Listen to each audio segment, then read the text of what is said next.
नमस्कार, nation first देख रहे हैं आप और मैं आपके साथ सीमा चौधरी। बुलेटिन की शुरुआत करेंगे इस अहम खबर के साथ। 10 महीने के बाद पूर्वी लद्दाख पर भारतीय और चीनी सेना द्वारा तैनात किए गए टैंकों को हटाया जा रहा है। पूर्वी लद्दाख में पेंगोंग झील के किनारे तैनात किए गए टैंकों को हटाया जा रहा है। वहीं भारतीय सेना के नॉर्थर्न कमांड ने टैंकों को हटाने की प्रक्रिया की कई तस्वीरें भी शेयर की है। पिछले 10 महीने से दोनों देशों की सेनाएं अपने अपने इलाके में तैनात थी।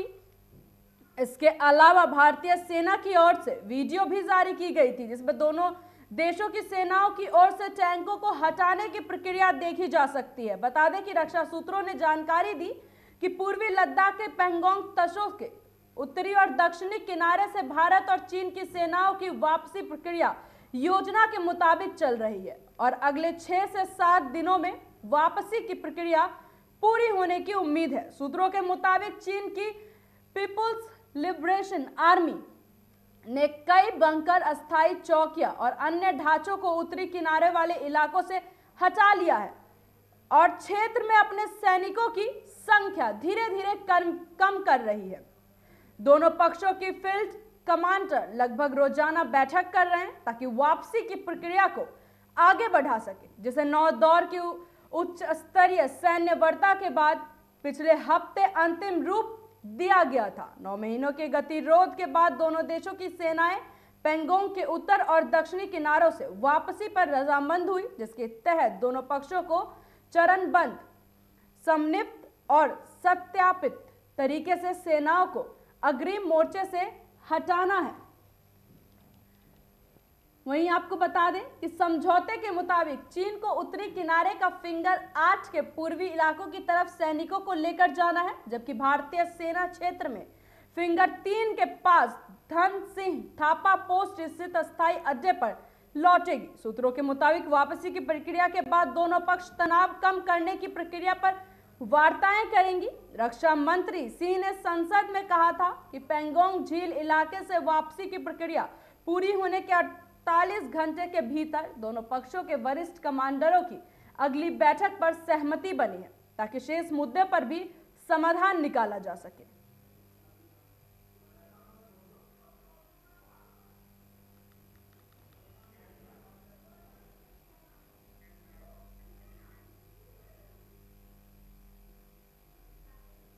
केंद्र शासित प्रदेश पुडुचेरी के विधायक ए जॉन कुमार ने मंगलवार को विधानसभा की सदस्यता से इस्तीफा दे दिया। इससे सत्तारूढ़ कांग्रेस में संकट का कहर आ गया है। कुमार का इस्तीफा कांग्रेस नेता राहुल गांधी के दौरे से ठीक पहले हुआ है। कुमार मुख्यमंत्री वी नारायण सामी के करीबी माने जाते हैं। कुमार के इस्तीफे को विधानसभा चुनाव से पहले पार्टी के लिए एक और झटका माना जा रहा है।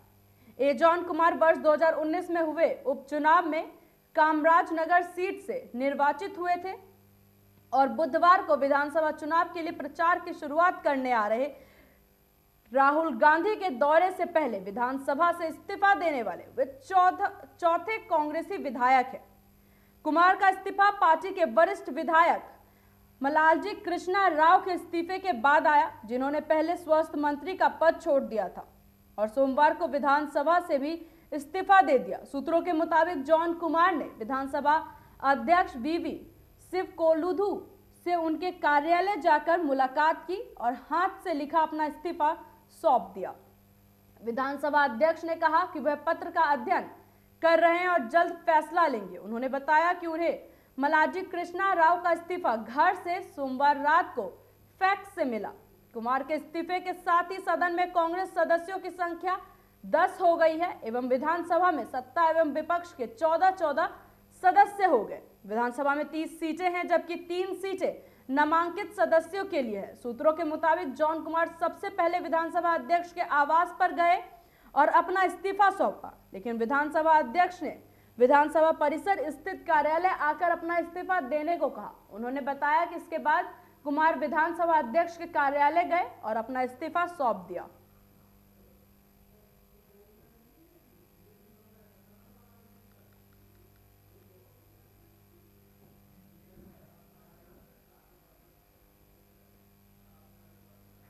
रक्षा मंत्री राजनाथ सिंह ने मंगलवार को राजधानी दिल्ली में देश भर की सभी 62 कैंटोनमेंट बॉर्डर्स पे रहने वाले 20 लाख लोगों के लिए ई छावनी पोर्टल को लॉन्च किया है। इस पोर्टल से आम लोगों के लिए कैंट की वे सेवाएं जिसके लिए उन्हें लाइन में लगना पड़ता था, वो अब घर बैठे ऑनलाइन आवेदन कर सकते हैं।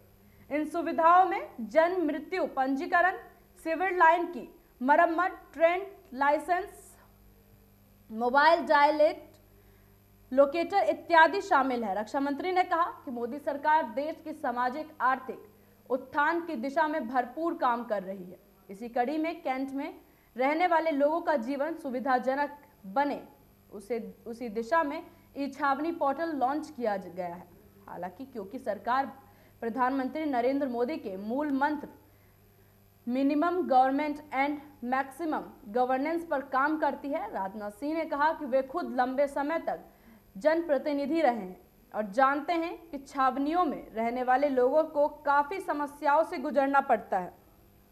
रक्षा मंत्री ने कहा कि आज डिफेंस सेक्टर हो या फिर आईटी, ट्रेड, इकोनॉमी हो या फिर एग्रीकल्चर, दुनिया में भारत की एक अलग और नई इमेज बनी हुई है।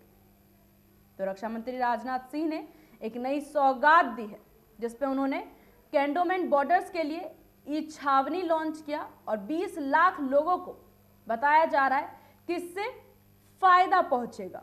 तो बता दें, रक्षा मंत्री राजनाथ सिंह ने ई छावनी लॉन्च करके लोगों को एक बेहतरीन सौगात दिया है। जहां लोगों को पहले लंबी लाइन में लगना पड़ता था, अब उस परेशानी से वो लोग दूर रहेंगे। वहीं बता दें आपको कि रक्षा मंत्री राजनाथ सिंह ने मंगलवार को राजधानी दिल्ली में देश भर की सभी 62 कैंटोनमेंट बॉर्डर्स में रहने वाले 20 लाख लोगों के लिए ई छावनी पोर्टल को लॉन्च किया है। इस पोर्टल से आम लोगों के लिए कैंट की वे सेवाएं जिसके लिए उन्हें पहले लाइन में लगना पड़ता था, वो अब घर बैठे ऑनलाइन आवेदन कर सकते हैं।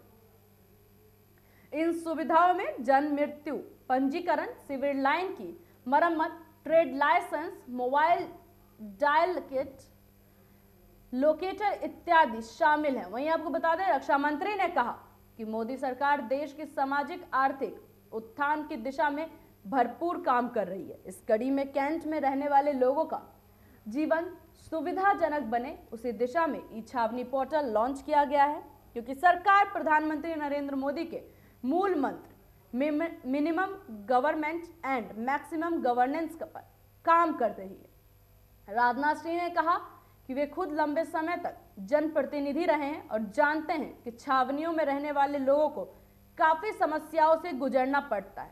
रक्षा मंत्री ने कहा कि आज डिफेंस सेक्टर हो या फिर आईटी, ट्रेड, इकोनॉमी हो या फिर एग्रीकल्चर, दुनिया में भारत की एक अलग और नई इमेज बनी हुई है।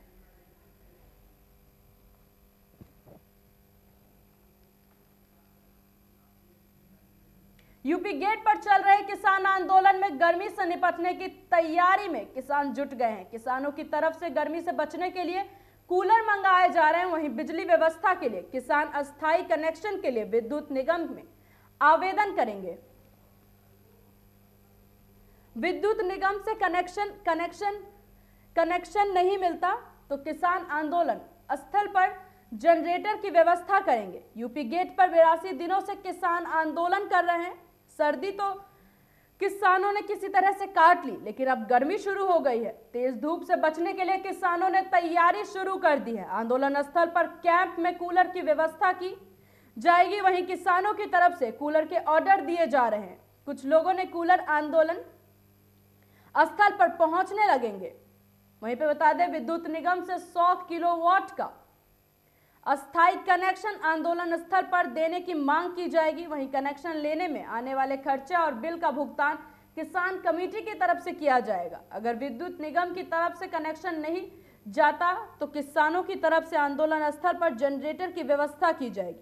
वहीं राकेश टिकैत का कहना है कि गर्मी बढ़ रही है, गर्मी में आंदोलन स्थल पर कूलर भी चलेगा। कनेक्शन के लिए विद्युत निगम को आवेदन किया जाएगा। कनेक्शन नहीं मिला तो जनरेटर की व्यवस्था की जाएगी। वहीं बता दें, राकेश टिकैत ने इसके साथ ये भी कहा कि अगर वो पहले यूपी सरकार से कनेक्शन की मांग करेगी, अगर वहां से कनेक्शन नहीं मिला तो फिर वो दिल्ली सरकार के पास जाएगी।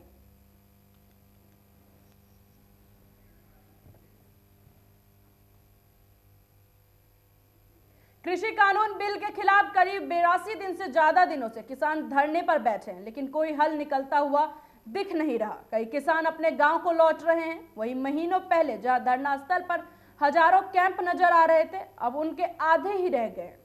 वहीं इस सब के बीच हरियाणा की नेता विद्या रानी का विवादित बयान सामने आया है। विद्या रानी ने कहा कि किसान आंदोलन हम नेताओं को चलाना है, किसानों की हर तरह से मदद करें, जो पैसा दे सकता है वो पैसा दे, कुछ लोग शराब दे सकते हैं। किसान आंदोलन का समर्थन कर रहे कांग्रेस नेता राहुल गांधी और प्रियंका गांधी मोदी सरकार पर लगातार हमलावर है।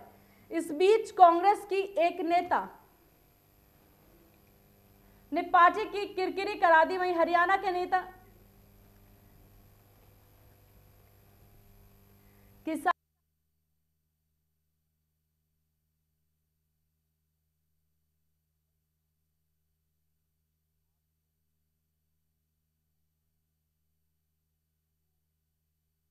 लोग शराब भी दे सकते हैं। उनका यह वीडियो बाद में वायरल हो गया।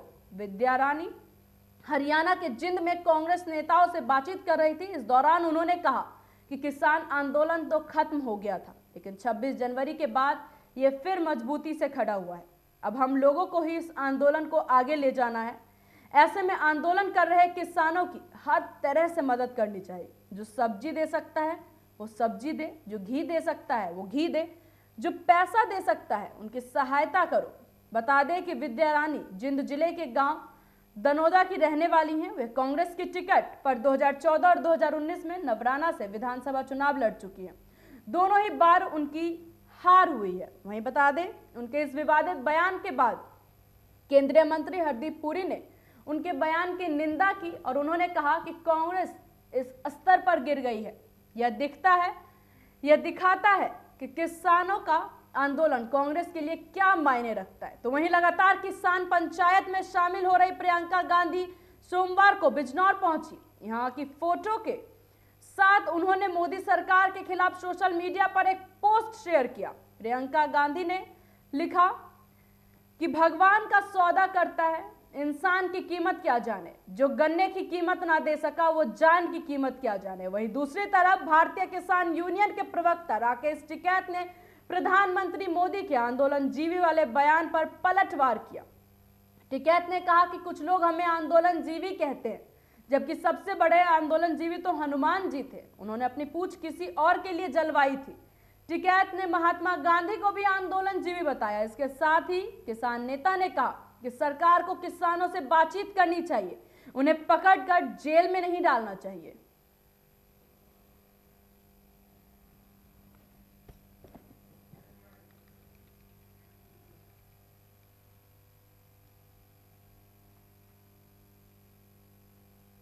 प्रधानमंत्री नरेंद्र मोदी ने महाराजा सुहेलदेव स्मारक का शिलान्यास वर्चुअल माध्यम से किया। इस दौरान कार्यक्रम में मुख्यमंत्री योगी आदित्यनाथ भी मौजूद रहे। वहीं पीएम ने जिले वासियों को 39 करोड़ की परियोजनाओं की सौगात दी। कार्यक्रम के लिए मंच के पीछे मंदिर परिसर में पूजन कर मुख्यमंत्री स्मारक का शिलान्यास किया। साथ ही सीएम के कार्यक्रम के मद्देनजर 2 हेलीपैड बनाए गए। वहीं पीएम के संबोधन के लिए लाइव प्रसार के लिए एलईडी लगी। वहीं आपको बता दें, कार्यक्रम स्थल पर करीबन 10,000 लोगों के बैठने की व्यवस्था की गई थी। महाराजा सुहेलदेव स्मारक का निर्माण का कार्य शुरू होगा। वहीं आपको बता दें, सरकार ने इसके लिए बजट जारी कर दिया है, जिसमें राजा यशवेंद्र विक्रम सिंह ने स्मारक के निर्माण के लिए 82 बीघा जमीन लीज पर कर दी। स्मारक का शिलान्यास मंगलवार को वसंत पंचमी पर प्रधानमंत्री मोदी ने वर्चुअल माध्यम से किया। वहीं इसके बाद पीएम मोदी ने लोगों को संबोधित भी किया।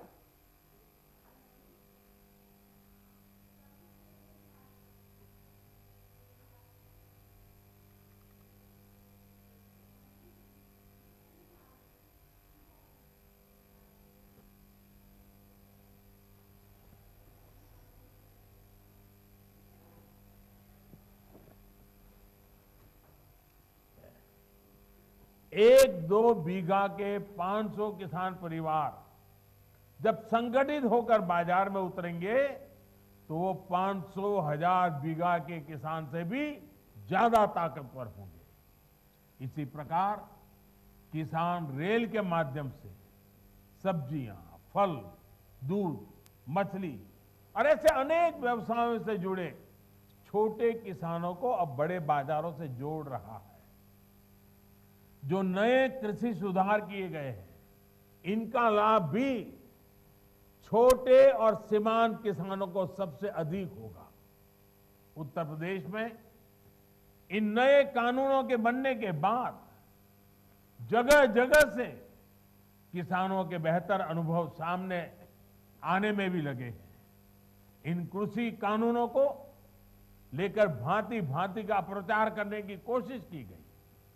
ये पूरे देश ने देखा है कि जिन्होंने देश के कृषि बाजार में विदेशी कंपनियों को बुलाने के लिए कानून बनाया, वो आज देसी कंपनियों के नाम पर किसानों को डरा रहे हैं।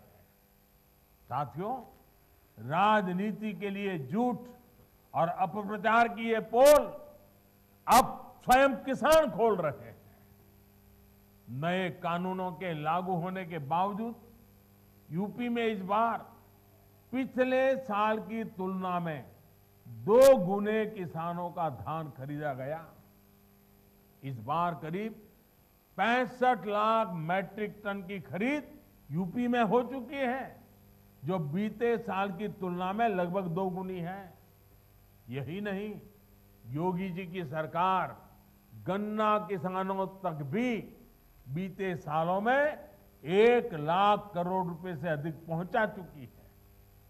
कोरोना काल में भी गन्ना किसानों को दिक्कत ना आए, इसके लिए हर संभव मदद दी गई है। चीनी मिलें किसानों को भुगतान कर पाए, इसके लिए केंद्र ने भी हजारों करोड़ रुपए राज्य सरकारों को दिए हैं। गन्ना किसानों का भुगतान समय पर होता रहे, इसके लिए योगी जी की सरकार के प्रयास जारी है। भाइयों और बहनों, सरकार की यह हर संभव कोशिश है कि गांव और किसान का जीवन बेहतर हो। किसान को, गांव में रहने वाले गरीब को परेशानी ना हो, उसको अपने मकान पर अवैध कब्जे की आशंका से मुक्ति मिले, इसके लिए स्वामित्व योजना भी आज पूरे उत्तर प्रदेश में चलाई जा रही है। इस योजना के तहत दुनिया में हिंदू समाज के लोग आज के दिन बसंत पंचमी का त्यौहार मनाते हैं, लेकिन ब्रजभूमि में इस त्यौहार का अपना अलग ही महत्व है। धार्मिक मान्यताओं के अनुसार ब्रज में आज ही के दिन से 45 दिनों के होली का पर्व की शुरुआत हो जाती है और इस दिन यहाँ के सभी प्रमुख मंदिरों में जमकर गुलाल उड़ाया जाता है। आपको बता दें कि होली शुरू होने पे भले ही अभी 40 दिन का वक्त हो, लेकिन ब्रज में अभी से ही होली की शुरुआत हो चुकी है। बसंत पंचमी के दिन वृंदावन के विश्व प्रसिद्ध बांके बिहारी मंदिर में जमकर गुलाल उड़ाया जाता है। जानकारी के अनुसार मंदिर में होली की विविधत शुरुआत होने के कुछ देर बाद ही माहौल बेहद खुशनुमा हो जाता है और यहाँ सिर्फ गुलाल ही गुलाल नजर आता है।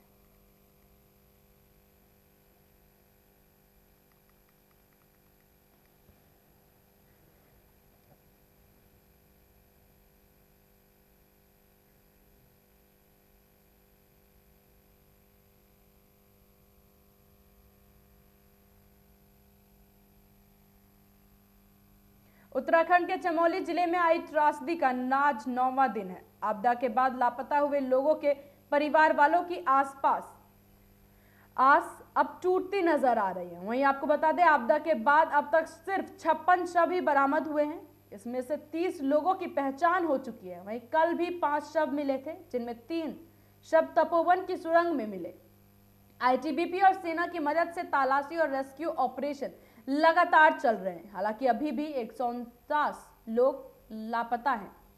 विशेषज्ञ डॉक्टर और डीएनए एक्सपर्ट की मदद से सभी 56 मृतकों के डीएनए सैंपल लिए जा चुके हैं। वहीं पोस्टमार्टम की कार्रवाई भी की गई है।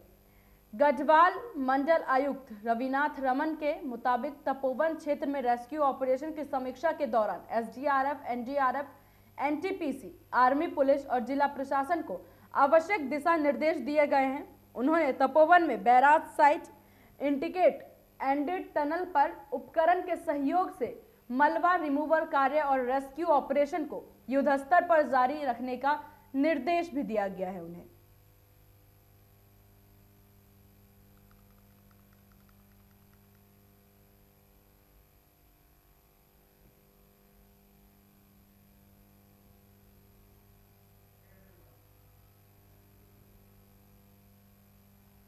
पश्चिम बंगाल में जैसे जैसे चुनाव नजदीक आ रहे हैं, राजनीतिक सरगर्मियां तेज होती जा रही है। बंगाल में इस बार मुख्य लड़ाई राज्य की सत्ताधारी टीएमसी और केंद्र में सरकार चला रही बीजेपी के बीच मानी जा रही है। टीएमसी के पास जहां ममता बनर्जी का चेहरा है, तो वहीं बीजेपी ने अभी तक किसी को अपना चेहरा नहीं घोषित किया है। इस सब के बीच सरसंघ चालक मोहन भागवत ने दिग्गज अभिनेता मिथुन चक्रवर्ती से मुंबई में मुलाकात की है। बंगाल के चुनावी माहौल को देखते हुए इस मुलाकात को बेहद अहम माना जा रहा है। वहीं मिथुन चक्रवर्ती ने अपनी सफाई में कहा कि मेरा उनसे आध्यात्मिक जुड़ाव है। हम पहले लखनऊ में मिले थे, तब मैंने उनसे अपने मुंबई स्थित घर आने के लिए कहा था। इस मीटिंग को लेकर किसी भी तरह की अटकलें ना लगाए, वैसा कुछ भी नहीं है।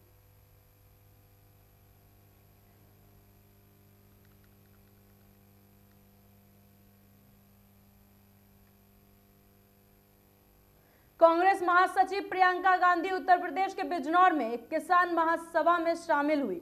इस दौरान उन्होंने मंच से केंद्र सरकार पर जमकर हमला बोला। उन्होंने कृषि कानून की बात करते हुए कहा कि पीएम कहते हैं कि कानून किसानों की भलाई के लिए है, लेकिन अगर किसानों को ही नहीं चाहिए तो वापस क्यों नहीं लेते?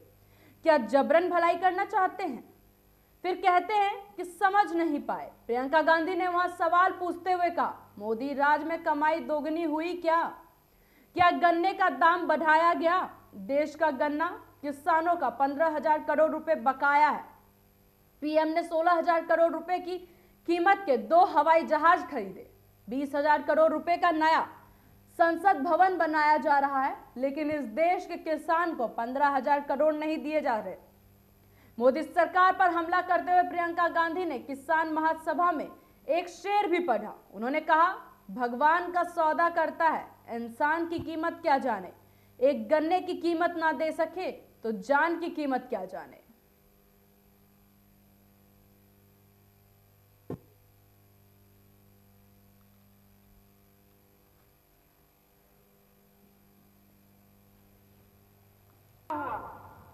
कभी कभी मन में आता है कि आज के प्रधानमंत्री जी नरेंद्र मोदी जी को 2 बार जनता ने क्यों जिताया। इसीलिए जिताया होगा कि मन में उम्मीद रही होगी, कुछ भरोसा रहा होगा उनमें कि वो आपके लिए काम करेंगे। आपके सामने आए, पहला चुनाव हुआ, बड़ी बड़ी बातें हुई, करोड़ों रोजगार की बातें हुई, आपको आगे बढ़ाने की बात हुई, छोटे व्यापारी को आगे बढ़ाने की बात हुई, तमाम निर्णय लिए गए। उसके बाद अगला चुनाव आया। अगले चुनाव में जहां जहां गए, मोदी जी ने किसानों की बात की, बेरोजगारी की बात की कि उसे दूर करेंगे। आपको कहा कि आपकी आय दुगनी करेंगे, आप दुगना कमाएंगे, ऐसी ऐसी नीतियां लाएंगे जिससे खुशहाली बढ़ेगी। लेकिन क्या हुआ? असलियत तो यह है कि उनके राज्य में ऐसा कुछ नहीं हुआ। इस सरकार ने 3 नए कानून जारी किए और जितना भी आंदोलन हो रहा है देश में, जो किसान 80 दिनों से दिल्ली के बॉर्डर पे सर्दी में इतने दिनों से बैठे हुए हैं, अब गर्मी की तैयारी कर रहे हैं, वो किस लिए बैठे हैं? प्रधानमंत्री जी कहते हैं कि ये जो कानून बने हैं, ये किसान की भलाई के लिए बने हैं। ठीक है, मान लेते हैं कि किसान की भलाई के लिए बनाए हैं आपने कानून। तो जब किसान मना कर रहा है, जब किसान कह रहा है कि भैया मुझे आपके कानून नहीं चाहिए, तो आप इनको वापस क्यों नहीं ले लेते? क्या किसी की भलाई जबरदस्ती करते हैं? पेट्रोल डीजल की लगातार बढ़ती कीमतों से लोग हलकान हैं।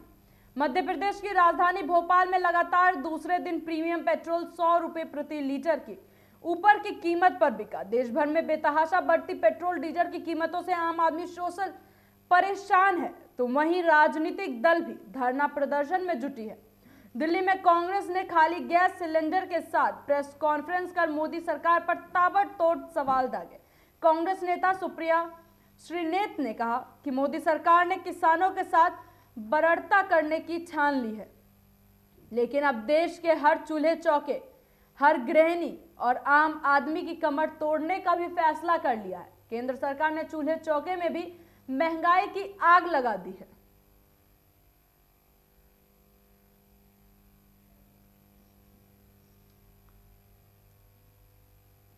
वादे किए गए थे, तो हम लोगों ने भी उस पर कुछ 2 लाइनें लिखी हैं, आपको जरूर सुनाना चाहेंगे। बहुत हुआ है अत्याचार, कमर तोड़ महंगाई की मार, यही है मोदी सरकार। नरेंद्र मोदी जी की निर्मम, असंवेदनशील और अनैतिक सरकार ने किसानों के साथ तो अन्याय करने की ठान ही ली है और हर तरह का अन्याय, हर तरह की बर्बरता कर रहे हैं, पर अब देश के हर चूल्हे चौके, हर गृहिणी, हर आम आदमी की कमर तोड़ने का भी फैसला कर लिया, हर चूल्हे चौके में आग लगा दी है।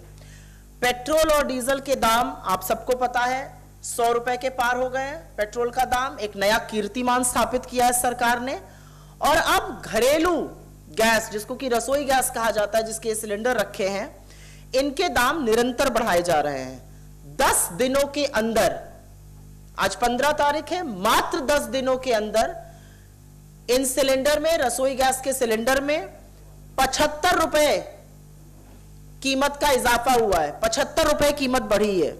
4 फरवरी को सिलेंडर की कीमत 25 रुपए बढ़ी थी, और अब आज सुबह, कल रात 12 बजे से, मतलब 15 तारीख को, यह कीमत 50 रुपए और बढ़ा दी गई है।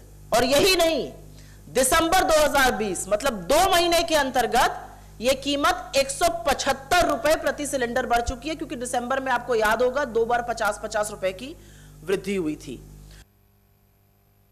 तो खबरों के सिलसिले में अभी के लिए मेरे साथ बस इतना ही। बाकी देश और दुनिया की तमाम बड़ी खबरों को जानने के लिए देखते रहिए नेशन फर्स्ट। नमस्कार।